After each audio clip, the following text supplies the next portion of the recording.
massa local. Indústria de massa, interessante discussão. Né? Religião.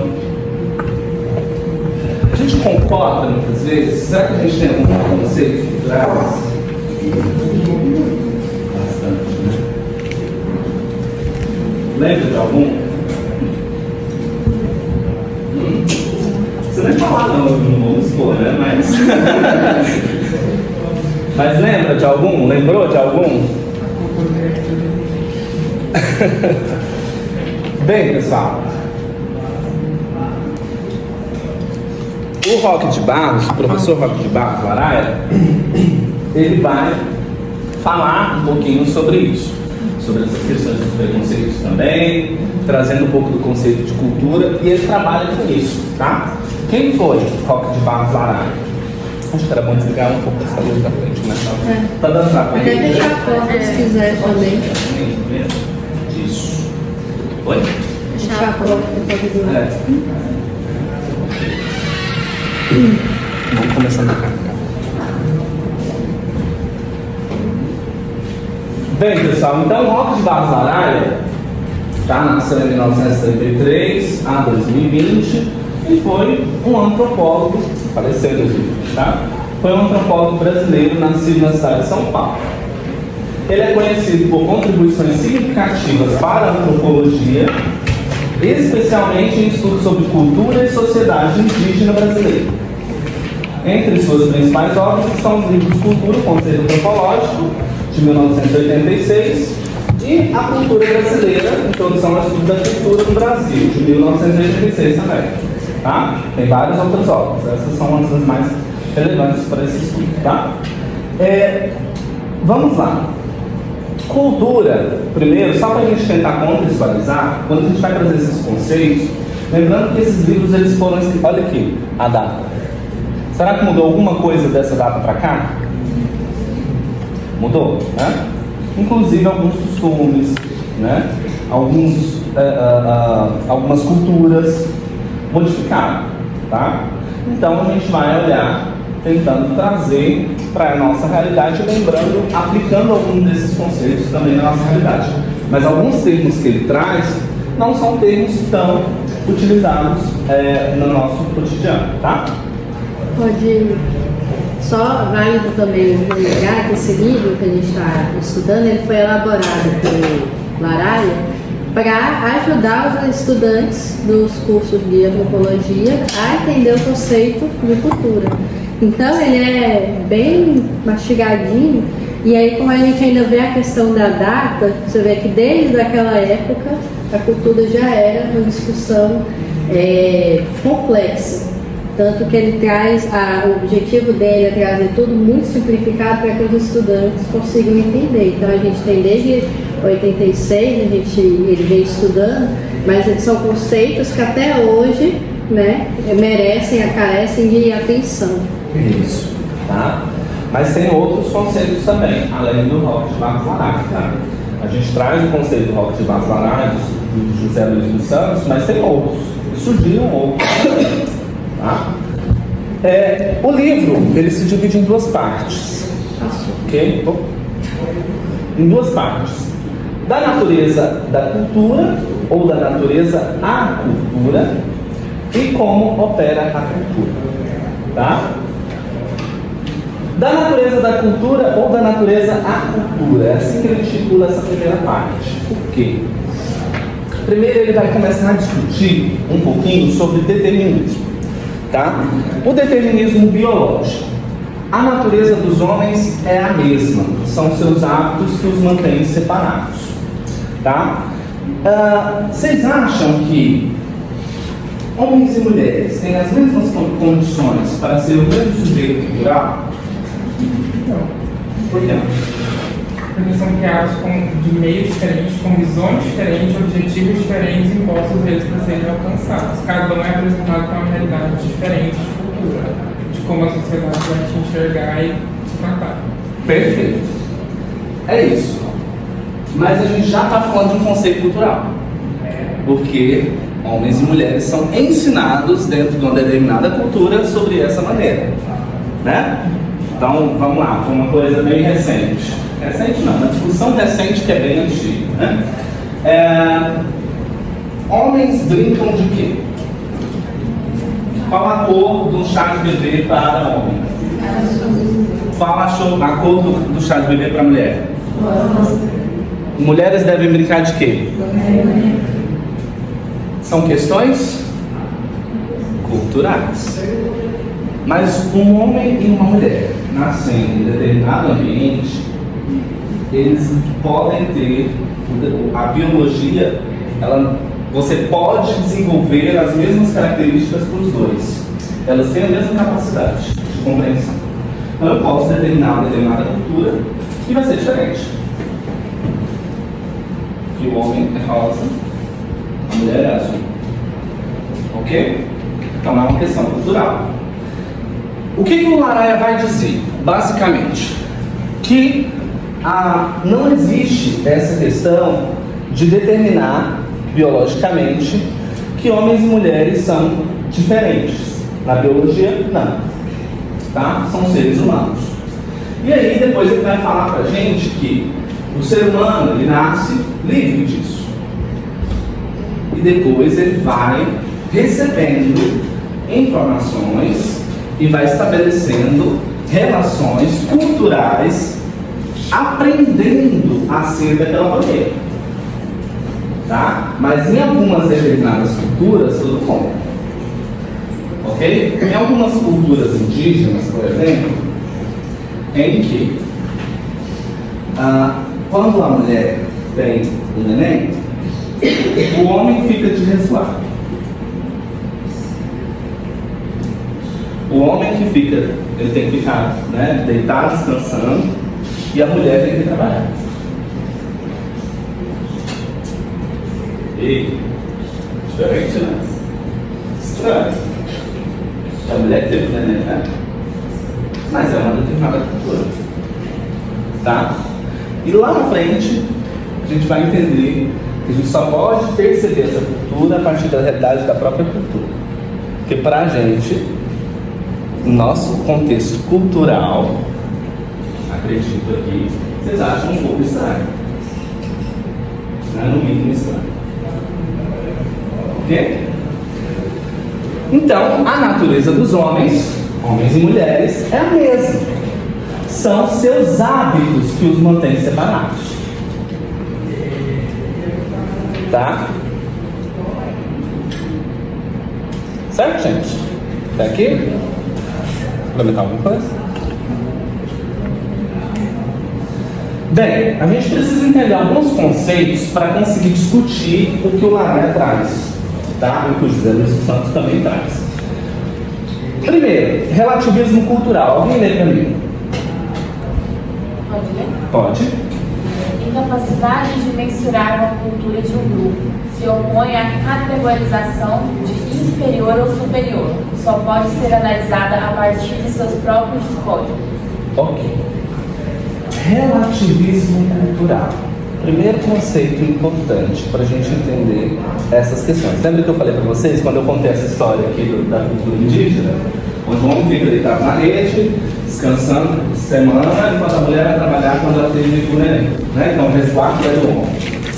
Para a gente é estranho, no mínimo. Pelo menos para mim, né? Enquanto sujeito cultural, não sei para vocês. Né? Mas quando se diz sobre relativismo cultural, nós não podemos mensurar a cultura alheia a partir da nossa cultura. Tá? Porque senão a gente se impõe a superior e inferior. Eu sou melhor. Entendeu? Olha o que ela faz. Entendeu? Eu só posso compreender a cultura a partir da cultura dela. Os costumes dela. Tá? Deu para entender? Ok? Então eu só posso pensar em entender a cultura a partir da vivência da própria cultura. Tá? Não posso pegar uma cultura e impor sobre a outra. Ok? Lembra de algum caso parecido? Nazismo. Hã? Nazismo. Tá? Quando isso não acontece, eu imponho que a minha cultura é melhor que a cultura dele. Eu sou superior a essa cultura. Ok? Certo? Endoculturação. Alguém lê pra mim? Pode passar. O comportamento depende do aprendizado. Homens e mulheres podem assumir atribuições comuns. Perfeito. Endoculturação. Lembra que eu já comecei falando para vocês que essa capacidade de o ser humano nasce, não tem um determinismo biológico nem conceito cultural. E aí ele nasce livre, como um ser limpo, como um quadro branco, tá? Ele nasce como um quadro negro.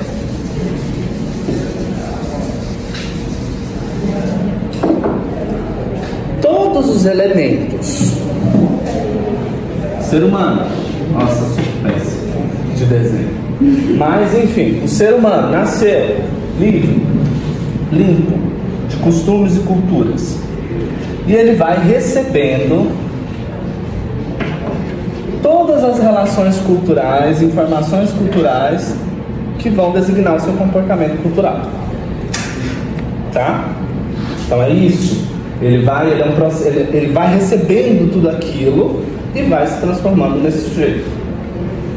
Ok? Tá até um vídeo, depois a gente vai passar, a gente volta nessa questão do conceito de endoculturação. Ok? Certo? Gente, se tiver dúvida, vocês podem falar? Tá? Etnocentrismo. Alguém? Acho que alguém já tinha falado, pode falar. Visão de mundo que considera sua nacionalidade ou nação socialmente mais importante que a gente. Ok. A gente só pode entender a cultura a partir do próprio conceito cultural, a partir da própria cultura. Quando isso não acontece, olha aqui. Então, essa visão de mundo, ela estabelece que a sua etnia, que a sua nacionalidade, que a sua nação, socialmente mais importante que as outras. Controle. Vai. Desculpa. Não, tá? Considera mais importante que as outras. Ok? Certo? E aí nós temos essas questões, por exemplo, do nazismo.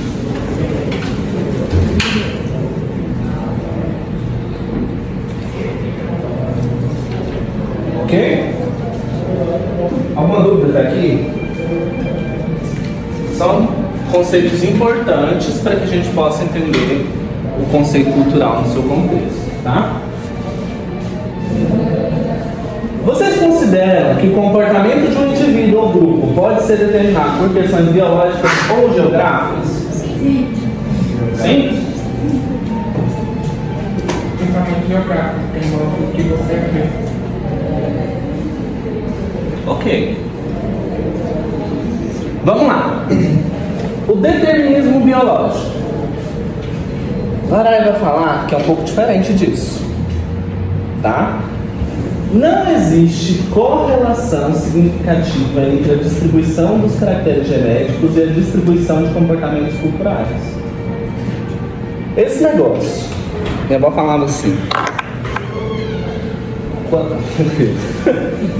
Minha avó dizia assim: ah, mas o menino é muito gostoso, puxou o pai, por isso que ele é assim, por isso que ele faz esse tipo de coisa, puxou a mãe, por isso que ele é... Né? Então, essa questão genética dos comportamentos, Lara vai falar que não é bem assim. Tá? Querem complementar alguma coisa? Sim, é importante a gente entender que quando a gente fala da biologia como aspecto determinante, isso não é válido, porque a gente parte de uma construção social. Então, todas as experiências, tudo que a gente vive é a partir de uma construção social. Então, não tem como a gente determinar o gênero, né, da pessoa a partir partir disso, né? Porque dá a ideia de que isso acontece ao natural. Era a mesma coisa de dizer que o racismo aconteceu, veio para o Brasil porque as pessoas eram inferiores e ficar por isso mesmo. Não, tudo isso foi construído, né? Então é importante a gente refletir sobre esse determinismo, né? Que pode gerar algumas dúvidas, mas quando a gente fala do determinismo é como se fosse algo que acontece naturalmente. A gente sabe que não é assim, tudo é construído. Tem pessoas, né, crianças que foram adotadas, viviam numa família, né, ou seja, a família era de uma determinada maneira e a criança passa para outra família. Qual que você acha que é o comportamento? Qual vai ser o comportamento da criação dessa criança? Como que ela vai se comportar culturalmente? Ela nasceu lá no Japão, veio para o Brasil. Toda a sua infância, adolescência, juventude no Brasil. Quais que são as características culturais dessa criança? Não entendi, gente. Brasileira. Tá? Então a gente começa a entender que biologicamente, mesmo ela nascendo, sendo uma criança que nasceu no outro determinado país, ela adquiriu conceitos culturais, comportamentos culturais de outro país e que muitas vezes não vai se parecer com seus pais, tá? Pode estar até uma questão assim, genética mesmo, né? A sobrancelha parece, o olho e tal, mas culturalmente não. Ela é criada em outra região, ela é criada com outra família e provavelmente ela vai adquirir comportamentos culturais dessa outra família. Tá? Então ela vai se parecer muito mais culturalmente com aquela família a qual foi criada. Então, a gente começa a entender que... Bom, agora que a gente entendeu essa parte teórica, né, que dava assim, o contexto antropológico da cultura, aí agora a gente vai entender realmente os exemplos práticos de como que essa cultura atua, né, na sociedade. E aí, como é uma coisa mais prática e para trabalhar com exemplos, eu preciso que vocês agora acordem, né? Vamos já no segundo momento da aula, senão eu vou ter que pegar a lista aqui, ter que fazer aquelas coisas bem do professor do ensino médio e falar assim, olha, fulano vai falar para mim, vai ter uma aula mais participativa que eu preciso de vocês compreenderem como é que realmente a gente aplica esse contexto cultural na nossa sociedade. Bom, então, como opera a cultura na sociedade? Quem pode ler esse primeiro slide aqui? A cultura é uma lente através de qual o homem vê o mundo. Bom, o que vocês entendem com essa afirmação? Que a visão, a perspectiva de cada indivíduo é também, de certa forma, determinada pela cultura. Sim. O Larari vai trazer características específicas da cultura que ela contribui, né, com a sociedade para que ela vai realmente agir socialmente. É interessante que ele, como ele é um estudioso na parte indígena, ele traz muitos exemplos de tribos, muitas questões realmente dessa etnia. E aí seria interessante a gente conseguir contextualizar realmente como é que a gente consegue aplicar hoje na sociedade, visto que foi de 86, no contexto dos estudos indígenas, né? E aí como é que a gente consegue aplicar hoje essa cultura? A cultura ela vai condicionar a visão do mundo do homem, como a gente leu anteriormente. Nós temos uma herança cultural. E o que é essa herança cultural? Passa de geração em geração. A gente vai acumulando, né, todas essas características e aí até o que a gente tem hoje. O que eu sou hoje é o somatório do que eu vivencio. Inclusive, por coincidência, eu estava passando aqueles clipes, né, no Instagram. Alguém falou? E apareceu justamente uma banquinha dessas de rua lá na Índia, do homem fazendo uma bebida, e aí mostrando naquele gás verificava a água, ele pegava o gelo com a mão, o aparelho, a máquina lá fazia, dava gás na água todo enferrujado, e aí espremia o limão com um negócio de espremer também todo enferrujado. E aí eu ainda comentei internamente, falei assim, eu não iria nunca. Para mim aquilo ali é algo impossível de acontecer, eu consumir aquele alimento, mas para eles aquilo ali é normal. Para eles aquilo ali é uma delícia, é tudo muito bom.